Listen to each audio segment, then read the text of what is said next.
আসসালামু আলাইকুম প্রিয় শিক্ষার্থীবৃন্দ, আশা করি যে যেখানে আছো আল্লাহর অশেষ রহমতে ভালো আছো। আমিও তোমাদের দোয়ায় আল্লাহর অশেষ রহমতে ভালো আছি। আমি মোহাম্মদ মুখলেসউদ্দিন, সিনিয়র শিক্ষক, নান্দিয়া সাঙ্গন আদর্শ দাখিল মাদ্রাসা, শ্রীপুর, গাজীপুর। নান্দিয়া সাঙ্গন আদর্শ দাখিল মাদ্রাসা অনলাইন ক্লাসের পক্ষ থেকে সকলকে স্বাগতম। আমরা আজকে অষ্টম শ্রেণীর সাহিত্য কণিকা বিষয় থেকে কবিতা নিয়ে আলোচনা করব। তো প্রিয় শিক্ষার্থীবৃন্দ, যে যেখানে আছো বই খাতা কলম নিয়ে আমার সাথে যুক্ত হও এবং ক্লাসটি মনোযোগ সহকারে শুনো। তোমরা স্ক্রিনে দুটি ছবি দেখতে পাচ্ছ, প্রথম একটি চিত্র, দ্বিতীয় একটি চিত্র। প্রকৃতির যে সৌন্দর্য এই চিত্রের মাধ্যমে কিন্তু তোমরা বুঝতে পারছো যে প্রকৃতি কত সুন্দর। প্রকৃতিবিহীন পৃথিবী কল্পনা করা যায় না। এরকম প্রকৃতির দুটি চিত্র তোমরা লক্ষ্য করতে পেরেছ। এই যে গাছবিহীন, এখানে কোনো প্রকৃতির যে সৌন্দর্য এখানে কিন্তু নেই। হ্যাঁ, ফুলের গাছ উজাড় হচ্ছে, বন উজাড় হচ্ছে, হ্যাঁ, আবার সবুজে ঘেরা পৃথিবী, এরকম কিছু ছবি কিন্তু দ্বিতীয় স্ক্রিনেও তোমরা দেখতে পেলে। এখন আজকে আমরা যে পাঠটি নিয়ে তোমাদের সামনে আমি উপস্থিত হয়েছি, নিশ্চয়ই এতক্ষণ কিন্তু তোমরা কিছুটা হলেও অনুমান করতে পারছ যে আমাদের এই আজকের বিষয়টি কি হতে পারে, পাঠটি কি হতে পারে। তো আমাদের আজকের পাঠ জাগো তবে অরণ্য কন্যা, লিখেছেন সুফিয়া কামাল। দেখো, কবিতার মাঝে নামের মধ্য দিয়েই কিন্তু আমরা কিছুটা কবির কি বোঝানোর চেষ্টা করছেন তার এই কবিতার মাধ্যমে তোমাদের সামনে কি উপস্থাপন করবেন, কবিতার নামের মধ্যেই কিন্তু আমরা সেটা কিছুটা হলো অনুমান করছি যে জাগো তবে অরণ্য কন্যা, জেগে ওঠার জন্য। হ্যাঁ, অরণ্য কন্যা বলতে নারীদেরকে বোঝানো হয়েছে, হ্যাঁ, মানুষদেরকে বোঝানো হয়েছে যে জেগে উঠো, জেগে উঠতে তিনি আহ্বান রেখেছেন। আমরা এই কবিতাটি পাঠ করার তোমরা যা আয়ত্ত করতে পারবে, যা শিখবে, কবির পরিচিতি ও সাহিত্যকর্ম উল্লেখ করতে পারবে, কবিতাটি প্রমিত উচ্চারণে আবৃত্তি করতে পারবে, নতুন শব্দের অর্থ বলতে ও বাক্য প্রয়োগ করতে পারবে, বৃক্ষ নিধনের কুফল ব্যাখ্যা করতে পারবে। তো এখন আমরা সুফিয়া কামাল সম্পর্কে কিছু তথ্য জানব। বেগম সুফিয়া কামাল জন্মগ্রহণ করেন 1911 সালে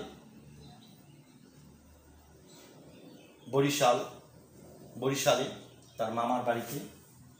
তিনি নিজের চেষ্টায় লেখাপড়া শিখে কবিতার চর্চা শুরু করেন। সে আমলে মেয়েদের লেখাপড়া মোটেও সুযোগ ছিল না। তার পৈতৃক নিবাস ছিল কুমিল্লা। কিছুকাল তিনি কলকাতায় একটি বিশ্ববিদ্যালয়ে শিক্ষকতা করেন। সমাজসেবা ও নারী কল্যাণমূলক নানা কাজে অংশে তিনি জড়িত ছিলেন। 1999 খ্রিস্টাব্দে তিনি ঢাকায় মৃত্যুবরণ করেন। তো তার উল্লেখযোগ্য কাব্যগ্রন্থের মধ্যে সাজের মায়া, মায়া কাজল, মূল জাদুদের সমাধির পরে, 71-এর ডায়েরি, ইতল বিতল, নৌল কিশোরের দরবারে।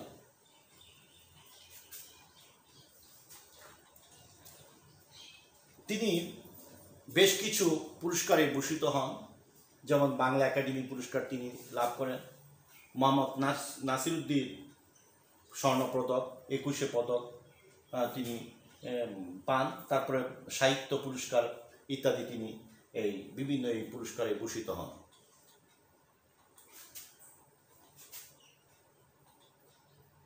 বেগম সুফিয়া কামাল কত এর জন্ম পরিচয় লিখো। সুফিয়া কামালের জন্ম পরিচয় যদি তোমাকে বলা হয়, নিশ্চয়ই এতক্ষণ যেহেতু কবির পরিচিতি সম্পর্কে আলোচনা করেছি, তো তোমরা এই পরিচয় লিখতে পারবে আশা করি। কিছু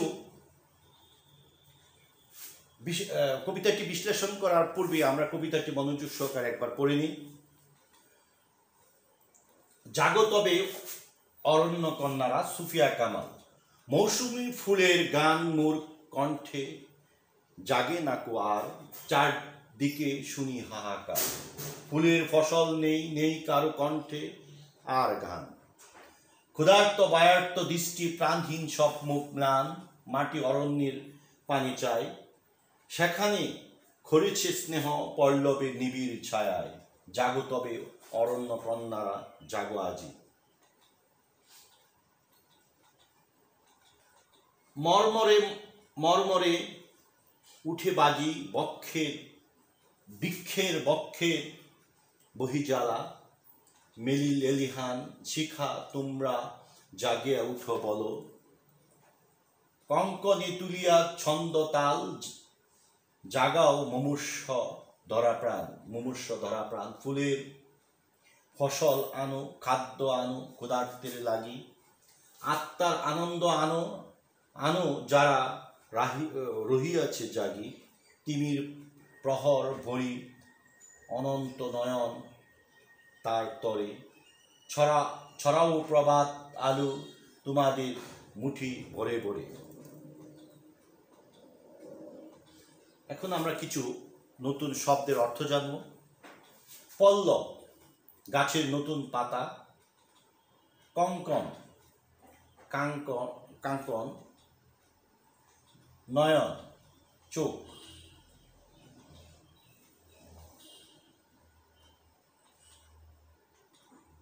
মুমূর্ষ, মৃতপ্রায়। মেলি লেলিহান শিখা, কবি তরু কন্যাকে আহ্বান জানিয়েছেন তার শাখায় শাখায় আগুন রঙা ফুল ফুটিয়ে আকাশে শাখা বিস্তর করতে।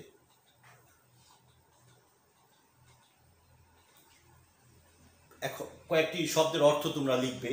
পল্লব, নয়ন ও মুমূর্ষ শব্দ দিয়ে দুটি করে বাক্য লিখবে। এখন আমরা কবিতাটি লাইন বাই লাইন বোঝার চেষ্টা করব। তো তোমরা মনোযোগ সহকারে কবিতাটি বোঝার চেষ্টা করো। মৌসুমী ফুলের গান মোর কণ্ঠে, জাগে নাকো আর, চারদিকে শুনি হাহাকার। কবি এভাবেই শুরু করেছেন যে মৌসুমী ফুলের গান মোর কণ্ঠে, জাগে নাকো আর, চারদিকে শুনি হাহাকার। যে আগে যে পাখিরা ফুলে ফলে ভরে যেত এই পৃথিবী, ভরে যেত এই প্রকৃতি, তখন পাখিরা কিন্তু গান গাইতো। এখন সেই গান আমাদের মাঝে আর নাই। চারদিকে শুধু হাহাকার, চারদিকে এরকম প্রকৃতি চৌচির হয়ে গেছে। জমি ফেটে, কৃষকের মুখে হাসি নেই, মানুষের মুখে হাসি নেই, চারদিকে শুধু হাহাকার আর হাহাকার। প্রকৃতির সেই সৌন্দর্য নেই, পাখিদের কণ্ঠে সেই গানও নেই, শুধু হাহাকার হাহাকার। ফুলের ফসল নেই, নেই কারো কণ্ঠে আর, গান ক্ষুধার্ত বয়ার্ত দৃষ্টি, প্রাণহীন সব মুখ ম্লান। যে চারদিকে ফুল নেই, ফসল নেই, নেই কারো কণ্ঠে গান, কেউ গান গায় না, সকল মানুষ ক্ষুধার্ত, সকল মানুষ যে তার মনের মধ্যে কোনো আনন্দ নেই, প্রাণ নেই, এরকম একটি অবস্থা বিরাজ করছে। কেন বিরাজ করছে সেই কথাগুলি কিন্তু তিনি পরবর্তী সময়ে বলবেন। যে ফুলও নেই, ফসল নেই, মানুষের মুখে হাসি নেই, মানুষ ক্ষুধার্ত, মানুষ বায়ার্ত, মানুষের ভয় একটা কাজ করতেছে, এবং মনে হয় যেন তার কোনো প্রাণ নেই, এরকম একটি পরিবেশ এখন বিরাজ করছে।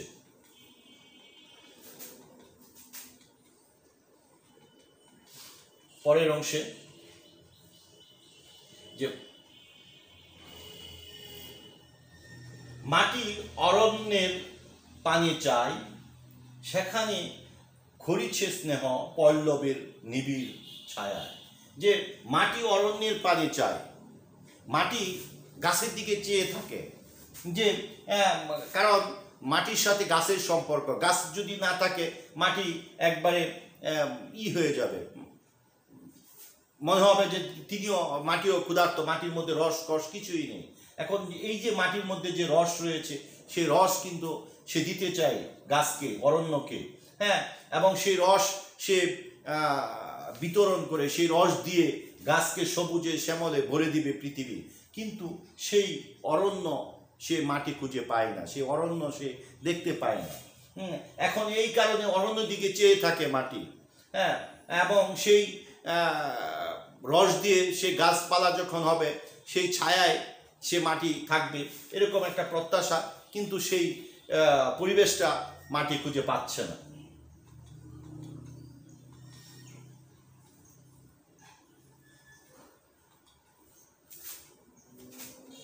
পরের অংশে দেখো, জাগো তবে অরণ্য কন্যারা, জাগো আজি মর্মরে মর্মরে উঠে বাজি। বলতেছে জেগে উঠো। কেন এই অরণ্যের এই সমস্যা, কেন এই গাছপালা মৃত, কি কি হয়েছে এই পৃথিবীর, প্রকৃতি কেন আসি, এ কারণে জেগে ওঠার জন্য নারীদেরকে আহ্বান করছেন যে অরণ্যের কন্যা, অরণ্যে যারা ভরে দিতে পারে তাদেরকে কিন্তু আহ্বান করছেন যে জেগে উঠো। বৃক্ষের বক্ষের বহিজালা মেলি লেলিহান শিখা তোমরা জাগে উঠো বালা। বলতেছে সকলে জেগে উঠো। এই যে প্রকৃতি, এই যে গাছপালা নিধন করা হচ্ছে, গাছপালা কেটে পৃথিবীটাকে একটি মরুভূমি তৈরি করে দেওয়া হচ্ছে, সেই মানুষদেরকে জেগে ওঠার জন্য আহ্বান করছেন যে যারা এই প্রকৃতিকে নিধন করছেন, গাছ কেটে ফেলছেন, তাদের বিরুদ্ধে জেগে ওঠার জন্য, তাদেরকে প্রতিহত করার জন্য কবি কিন্তু বারবার আহ্বান জানিয়েছেন যে সেই মেলি লেলিহান শিখা তোমরা জাগে উঠো বালা, যে তোমরা জেগে উঠো। এই যে নিধন প্রক্রিয়া চলছে, এই যে গাছ কাটা হচ্ছে একের পর এক, এটাকে বন্ধ করতে হবে, তাহলেই প্রকৃতি তার যে সৌন্দর্য, সেই সৌন্দর্য ফিরে পাবে।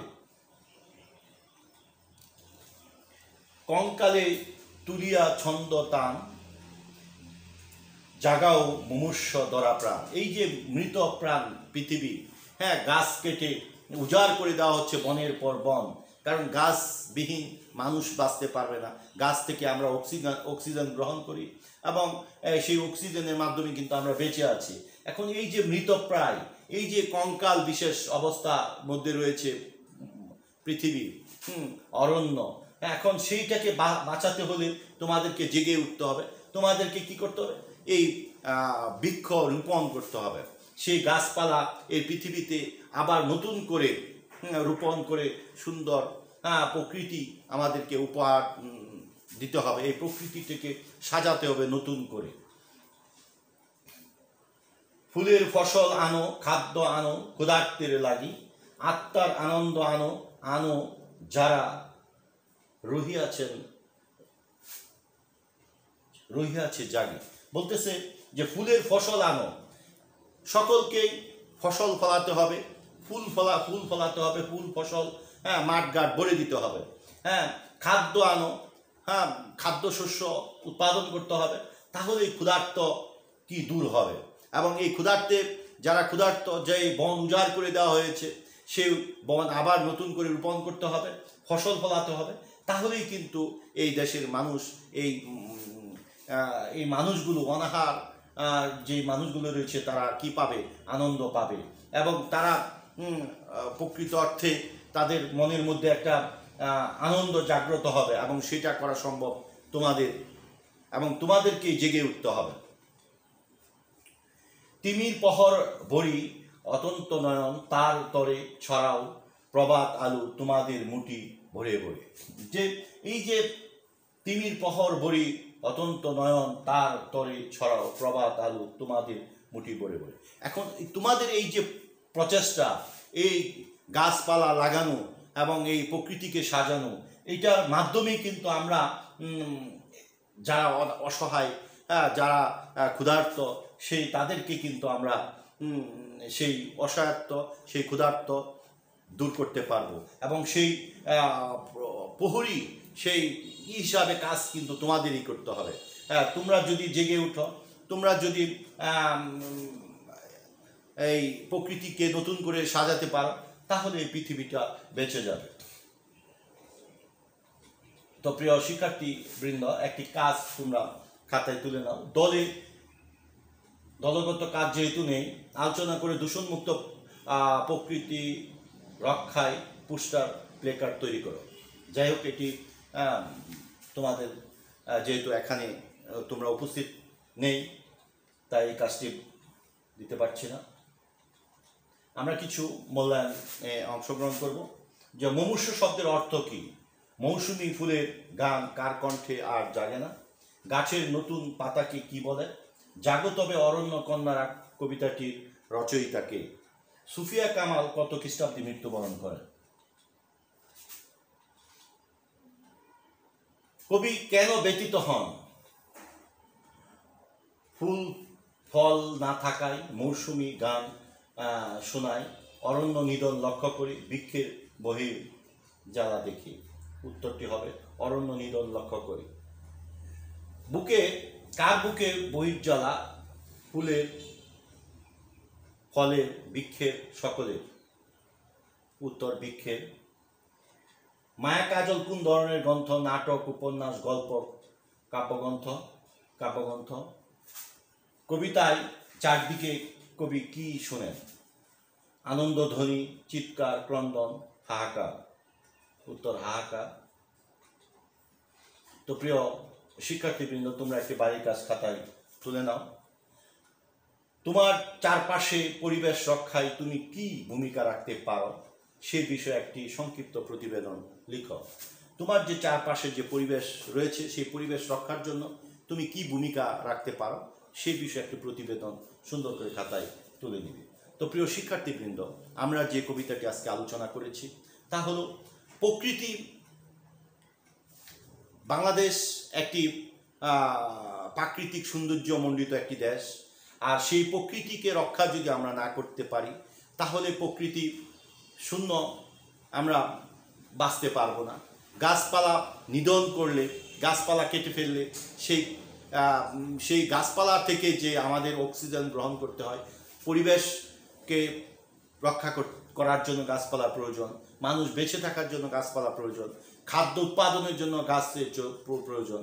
এখন সেই কাজগুলি, এই নিধন প্রক্রিয়াকে যদি আমরা বন্ধ না করতে পারি তাহলে কিন্তু আমরা সুন্দর একটি ভবিষ্যৎ আশা করতে পারি না। তাই কবি এখানে সকলকে জাগ্রত হওয়ার জন্য, জেগে ওঠার জন্য আহ্বান রেখেছেন যে আমাদের এই প্রকৃতিকে বাঁচাতে হবে, এই গাছপালাকে বাঁচাতে হবে, ফুলে ফলে আবার এই পরিবেশ ভরে যাবে, সেই আহ্বান কিন্তু তিনি এখানে রেখেছেন। তো আমরা এই কবিতার মাঝে যদি উপদেশ হিসাবে নেই তা এরকম নিতে পারি যে পরিবেশ রক্ষার্থে দায়িত্ব তোমার, আমার, আমাদের সকলের, সুতরাং বেশি করে গাছ লাগাও। এই যে পরিবেশ রক্ষার দায়িত্ব শুধু সরকার নিবে, দায়িত্ব শুধু আমি একা নিব তা না, এটা আমার, তোমার, আমাদের সকলের। সুতরাং বেশি বেশি করে কি করতে হবে? গাছ লাগাতে হবে। তো আজকে এতক্ষণ আমার সাথে এই ক্লাস দেখার জন্য, শোনার জন্য ধন্যবাদ জানিয়ে আজকের মতো আমি আমার এই ক্লাসটি শেষ করছি। খুদা হাফেজ। আসসালামু আলাইকুম।